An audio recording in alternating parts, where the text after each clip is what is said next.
համար մի բան ակնհայտ է, տենդենց օրինաչափություն։ Ուժային բոլոր կառույցներից առաջին հերթին, նաև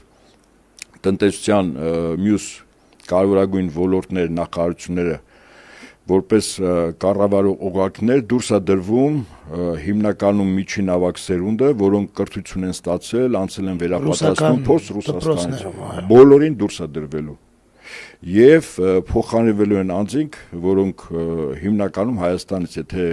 վերապատրաստում կամ լրացուցիչ կրթություն եվրոպական երկրներում եւ նատոյական դպրոցներում, այո։ Եվ վերջին պահանջը, որը 18 թվականից Փաշինյանը պետք է կյանքի կոչի, եկեղեցու դիրքերի թուլացում ընդհանրապես մեր հասարակական կյանքում, վարկաբեկում եւ վերապար հայրապետի փոխանցում։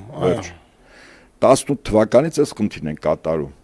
Օրինակ Արցախը 5 տարում հանձնեցին։